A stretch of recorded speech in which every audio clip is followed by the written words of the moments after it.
கடந்த மாதம் பிப்ரவரி 22ஆம் தேதி மலையாள இயக்குனரான சிதம்பரம் எஸ். பொடுவேல் இயக்கத்தில் வெளிவந்த மஞ்சுமேல் பாய்ஸ் என்ற திரைப்படம் கேரளாவில் மட்டும் இல்லாமல் உலக அளவில் ரசிகர்களை கவர்ந்து வெற்றி நடை போட்டுட்டு வருது. அது மட்டும் இல்லாமல் வசூல்லையுமே பல சாதனைகளையுமே படைத்துட்டு வருது. தமிழ்நாட்டிலையுமே கூட இந்த படம் நேரடி மலையாள படமாக வெளியாகி ரசிகர்களுடைய நல்ல வரவேற்பு பெற்று வசூல்லையுமே தமிழ்நாட்டிலையுமே கலக்கிட்டு வருது இந்த திரைப்படம். ஒரு சில தமிழ் படங்கள் வெளியானாலும் அந்த படங்களை விட நேரடி மலையாள படமான இந்த படம் தமிழ்நாட்டில் ரசிகர்களுடைய நல்ல வரவேற்பு பெற்றிருக்கு. அது மட்டும் இல்லாமல் பல காட்சிகள் ஹவுஸ்ஃபுல் காட்சியாக ஓடிட்டும் வருது தற்போது வரைக்கும். தமிழ்நாட்டில் வெளியான மஞ்சுமேல் பாய்ஸ் படத்துக்கு கிடைத்திருக்கும் மிகப்பெரிய வரவேற்புக்கு காரணமே கமலஹாசன் நடித்து வெளியான குணா படம் தான். இந்த படத்தில் இடம்பெற்றிருக்கும் இந்த குகையும் இந்த படத்தில் இடம்பெற்றிருக்கும் கண்மணி அன்போடு காதலன்ற பாடலும் தான் இந்த படத்துக்கு மாபெரும் வரவேற்பு கிடைத்ததற்கு முக்கிய காரணமே கூட. அது மட்டும் இல்லாமல் நேரடி தமிழ் படமாக இருந்தாலும் இதில் தமிழ் மலையாளம் கலந்து இருக்கிறதுனால ரசிகர்களுக்கு உண்மையிலே குறிப்பாக தமிழ் ரசிகர்களுக்கு நன்றாகவே இந்த படம் புரியும். படம் டைட்டில் போட்டு ஆரம்பிக்கும் பொழுது படம் டைட்டில் முடிகிற வரைக்குமே கூட கண்மணி அன்போட காதலன்ற இந்த பாடல் தான் இடம்பெற்று கொண்டே இருக்குது. அதே போல் படம் முடியும் பொழுதுமே இந்த பாடல் தான் இடம்பெற்றிருக்கு. அது மட்டும் இல்லாமல் இந்த படம் குணா குகை கொடைக்கானலில் எடுக்கப்பட்டதுனால இந்த படத்துக்கு நல்ல வரவேற்பு கிடைத்திருக்கு தமிழ்நாட்டில். இந்த திரைப்படம் குணா குகையில் நடந்த உண்மை சம்பவத்தை மையமாக கொண்டு இந்த படம் எடுக்கப்பட்டிருக்கு. அந்த உண்மை சம்பவம் நடந்த ஆதாரங்களுமே இந்த படம் முடியும் பொழுதுமே போட்டு காண்பிக்கப்படுது. இந்த படம் வெளிவந்த பிறகு இந்த படத்தை பார்க்குறதுக்கு தான் நிறைய பேர் தேட்டருக்கு போகிறாங்கன்னு பார்த்தா படத்தை பார்த்த கையோடவே அப்படியே கொடைக்கானலில் இருக்கும் குணா குகையை பார்க்கறதுக்கு ரசிகர்களுமே குவிந்த ஒன்று இருக்காங்க. தமிழ்நாட்டில் மட்டும் இல்லாமல் கேரளாவிலையுமே கூட ரசிகர்கள் அனைவருமே கொடைக்கானலில் குணா குகையை பார்க்க ரசிகர்கள் குவிந்த வண்ணம் இருக்காங்க. கேரளாவிலிருந்து கொடைக்கானல் மிகவும் அருகில் இருக்கிறதுனால அனைத்து கேரளா ரசிகர்களுமே கொடைக்கானலில் குணா குகையில் குவிந்த வண்ணமே இருக்காங்க. இந்த படத்தோட கதை என்னென்னு பார்த்திங்கன்னா, மஞ்சுமேல்ன்ற இடத்துலேருந்து நண்பர்கள் எல்லாருமே சேர்ந்து கொடைக்கானலுக்கு சுற்றுலாவுக்கு வராங்க. அப்படி கொடைக்கானலுக்கு சுற்றுலாவுக்கு வரும்பொழுது இந்த மிகவும் புகழ்பெற்ற குணா குகையை பார்த்துட்டு போகிறாங்க. அப்படி உள்ளே பார்த்துட்டு வெளியில் வரும்பொழுது பார்த்திங்கன்னா கேட் போட்டு வச்சுருக்காங்க. அங்கேருந்துமே பார்த்துட்டு சத்தமிட்டு ஆரவாரமிட்டு மகிழ்ச்சியோடு நின்று பார்த்துட்ருக்காங்க. தற்போது குணா குகைக்கு உள்ளே வரைக்கும் போகிறதுக்கு அனுமதி கிடையாது. ஏன்னா நிறைய சம்பவங்கள் இங்கே நடந்திருக்கு. கிட்டத்தட்ட 15க்கும் மேற்பட்டவர்கள் நிறைய சம்பவங்கள் நடந்திருக்கு. அந்த 15 பேருமே இன்றளவுக்குமே கிடைக்கல. அவங்க எல்லாமே காணாமல் போயிட்டாங்க.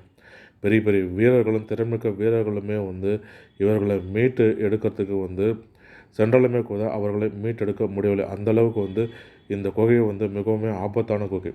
கிட்டத்தட்ட 2000 அடிக்கு மேலே இந்த குகை இருக்கும்னு சொல்லப்படுது. பாறைகளுக்கு நடுவில் இடுக்கில் இந்த குகைகள் அமைந்திருக்கு. அதன் பிறகு தான் தமிழக அரசு இந்த குகைக்குள்ளே போக முடியாமல் கேட் போட்டு தடுப்பு வச்சுருக்காங்க. முன்னாடி வரைக்கும் போக முடியாது, கேட்டில் இருந்து பார்க்க முடியும். அந்தளவுக்கு தடுப்பு போட்டு வச்சுருக்காங்க. அப்படி அந்த கேட்லேருந்து அந்த குகையை பார்த்து சத்தம் போடும்பொழுது பார்த்திங்கன்னா சிறிது நேரம் கழித்து பார்த்திங்கன்னா அங்கே ஒரு 3 பேர் இருக்காங்க. அந்த 3 பேர் எப்படி உள்ளே போனாங்க, நாமளும் அதே போல் உள்ளே போகலாம் அப்படின்னு அதுக்கான இடத்தை தேட ஆரம்பிக்கும் பொழுது பார்த்திங்கன்னா கேட்டோட முடிவில் எண்டில் பார்த்திங்கன்னா ஒரு சின்னதாக இடம் இருக்கும். அதன் மூலயமா இந்த பாய்ஸுங்களுமே உள்ளே போகிறாங்க. இந்த நண்பர்களுமே உள்ளே போனதுக்கு பிறகு பார்த்திங்கன்னா அந்த குகையில் சுற்றி ஆரவாரமிட்டு மகிழ்ச்சியோட சத்தமிட்டும் வராங்க. மலை மீது ஏறி கற்கள் மீது ஏறி சத்தமிட்டு வராங்க. அப்படி மகிழ்ச்சியோடு சுற்றி பார்க்கும்பொழுது பார்த்திங்கன்னா திடீர்னு ஒரு நண்பர் பார்த்திங்கன்னா உள்ளே போயிடுறாரு. அதாவது ஒரு பள்ளம் இருக்கும், அதுதான் அந்த குகை ஆரம்பிக்கிற இடம். அந்த பள்ளத்தில் பார்த்திங்கன்னா தெரியவே தெரியல, அந்த இலையெல்லாம் போட்டு மூடி இருக்கும். அந்த இலையெல்லாம் போட்டு மூடி இருக்கும் பொழுது பார்த்திங்கன்னா அதன் மீது கால் வைக்கவே சருன்னு இழுத்துட்டு போயிடுது. அந்த குகைக்குள்ளே சட்டுன்னு ஒரு செகண்டு தான் அதுக்குள்ளே பார்த்திங்கன்னா அந்த நண்பர் காணாமல் போயிடுறாங்க. இவங்களுக்கெல்லாம் ஒன்றையும் தெரியாமல் முழிச்சிட்ருக்காங்க. அதன் பிறகு சில பேர் ஓடி போய்ட்டு லோக்கலில் இருக்கிற ஆட்களையுமே கூட்டிகிட்டு ஏதாவது பண்ண சொல்கிறாங்க. ஒரு சில நண்பர்கள் சேர்ந்து போலீஸ் ஸ்டேஷனுக்கும் ஃபயர் இன்ஜினுக்கும் கூட்டிகிட்டு வராங்க, சொல்லிவிட்டு கூட்டிகிட்டு வராங்க.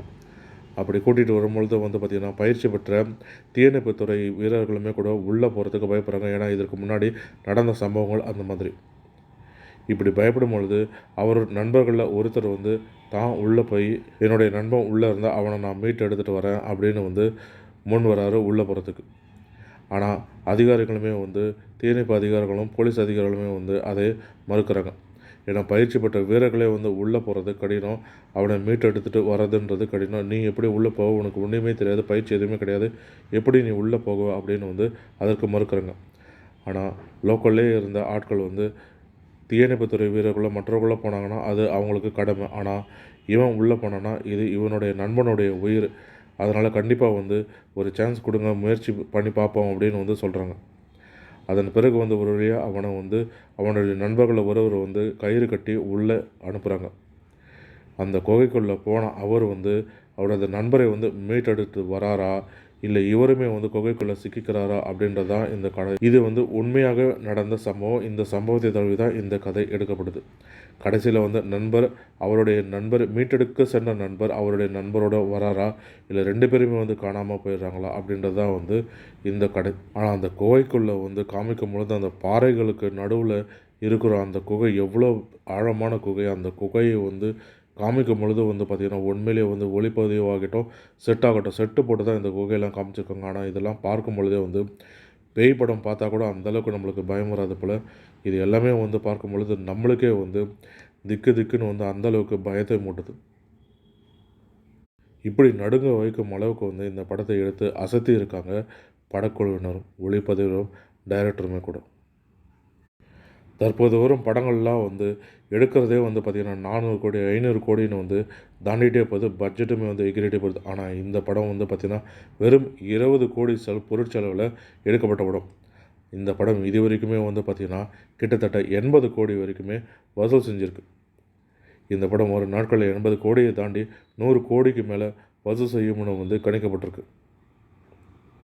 இந்த படத்தோட ஒரு சில காட்சிகளை கொடைக்கானலில் எடுத்துகிட்டு மிச்ச காட்சிகளை இதே போல் வந்து கேரளாவில் செட்டு போட்டு எடுத்திருக்காங்க. வெறும் 20 கோடியில் எடுக்கப்பட்ட படம் வந்து 100 கோடியே நெருங்கி கொண்டு இருக்கு வசூலுமே கூட. குணா கோகில ஒரு கட்டத்தில் வந்து கமலஹாசன் வந்து ஓடி போய் எகிரி குதித்து காலை எடுத்து பாறை மேலே வச்சு மனிதர் உணர்ந்து கொள்ள இது மனித காதல் இல்லைன்னு சொல்லுவார். அந்த இடம் தான் வந்து அந்த குகை, குணா குகை ஆரம்பிக்கிற இடம். கமலஹாசன் வந்து அந்தளவுக்கு வந்து ரிஸ்க் எடுத்து அந்த காட்சியில் நடித்திருப்பார். கொஞ்சம் தவறி இருந்தால் கூட குகை உள்ள போனோன்னா வந்து மீளவே முடியாது. ஏன்னா அந்தளவுக்கு வந்து 2000 அடிக்கு மேலே வந்து அந்த பள்ளம் இருக்கும், மேலே இருந்து குகை மேலே இருந்து. இப்பொழுது வந்து அந்த காட்சியை பார்க்கும் பொழுது நம்மளுக்கே வந்து அந்தளவுக்கு பயம் வருது. நம்ம சாதாரணமாக வந்து பார்க்குறதுக்கே நம்மளுக்கு அந்தளவுக்கு பயம் வருது. ஆனால் கமல்லாம் வந்து எப்படி வந்து அந்த இடத்த வந்து எகிரி குதித்து காலை வச்சு மேலே வச்சு சொன்னார்ன்றதை நம்ம பார்க்கும்பொழுது நமக்கு நினச்சி கூட பார்க்க முடியல. பார்க்குற நம்மளுக்கே இவ்வளோ பயம் இருக்குன்னா நேரடியாக அந்த இடத்துக்கு போயிட்டு நடிக்கும் பொழுது அவருக்கு எப்படி இருந்திருக்கும், பயம் இருந்திருக்கும்னு வந்து நம்மளுக்கு கணிக்க கூட முடியல.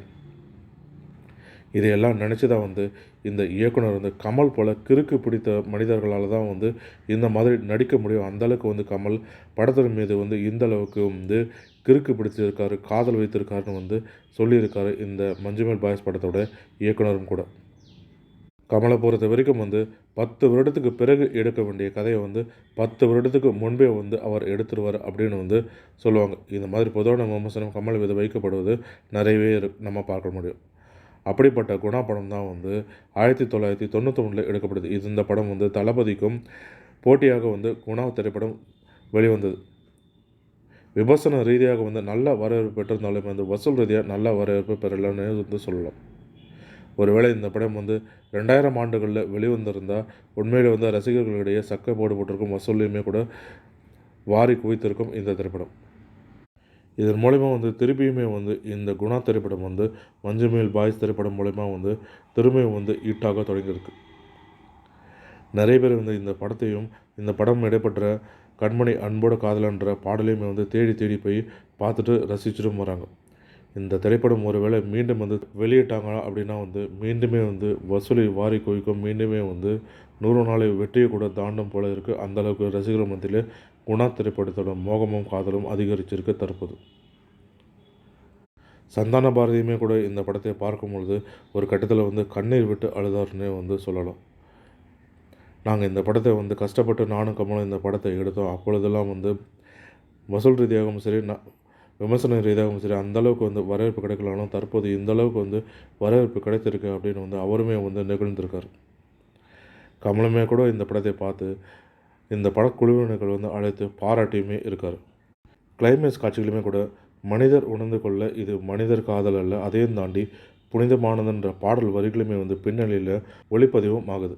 அதை கேட்கும்போது அனைவரையுமே வந்து புல்லரிக்க வைக்குது. அந்த அளவுக்கு இந்த பாடல் வந்து கச்சிதமாக வந்து பொருந்திருக்கு இந்த படத்தில். இப்படிப்பட்ட ஒரு மாஸ்டர் பீஸ் படத்தை கொடுத்த இயக்குனர் சிதம்பரம் யாருன்னு வந்து பார்த்தா, அவருமே வந்து ஒரு தீவிர கமல் ரசிகராம். கமலினுடைய குணா திரைப்படம் தான் தனக்கு மஞ்சுமேல் பாய்ஸ் படம் எடுக்க தனக்கு உந்துகோலாகவும் ஆர்வமாகவும் இருந்தது அப்படின்னு வந்து அவரே ஒரு பேட்டியில் சொல்லியிருக்கார். இவர் இதுக்கு முன்னாடி வந்து பார்த்திங்கன்னா ஜானி மேன்ற மலையாள படத்தை வந்து இயக்கியிருந்தார். கடந்த 2021ஆம் ஆண்டு வெளிவந்த இந்த படம் தான் வந்து அவருக்கு அறிமுக படமாக இருந்தது. ஜானிமன் திரைப்படமே வந்து மலையாளத்தில் மாஸ் ஹிட் அடித்தது. அதன் பின்னர் வந்து 3 ஆண்டுகளுக்கு பிறகு அவர் இயக்கிய திரைப்படம் தான் வந்து மஞ்சுமேல் பாய்ஸ். இவர் கமலுடைய தீவிர ரசிகர் அப்படின்றதுனால கேரளாவிலேயே வந்து குணா குகையை செட்டு போடும்போது அது தத்ரூபமாக இருக்கணும் அப்படின்றதுக்காக மெனக்கட்டும் இந்த செட்டை அமைத்திருக்காங்க. அது மட்டும் இல்லாமல் இந்த குகைக்குள்ளே எடுக்கும் காட்சிகள் அனைத்தையுமே வந்து தத்ரூபமாக இருக்கணும் அப்படின்றதுக்காகவும் ஒரு பிசுறு கூட தட்டாமல் அந்த படத்தை அந்த காட்சிகளை எடுத்து அசத்தி கமலுக்கு வந்து சமர்ப்பணமாக இருக்கணும் அப்படின்றதுக்காகவே இந்த காட்சிகள் எல்லாமே வந்து தத்ரூபமாக எடுத்திருக்கார். இப்படி பார்த்து பார்த்து பல காட்சிகளை செதுக்கி எடுத்து அதில் வெற்றியும் கண்டிருக்காரு சிதம்பரம். 2006ஆம் ஆண்டு நடந்த உண்மை கதையை தழுவிய சம்பவம் அப்படின்றதுனால இந்த கதையை வந்து பல இயக்குனர்கள் எடுக்க முயற்சித்தும் இருக்காங்க. ஆனால் அப்படி முயற்சிக்கும் பொழுது வந்து பார்த்திங்கன்னா பட்ஜெட் அதிகமாகும் அப்படின்ற காரணத்தால் இந்த படத்தை நிறைய பேர் வந்து தயாரிக்கவும் இல்லை, எடுக்க முடியாமலுமே வந்து போயிடுச்சு.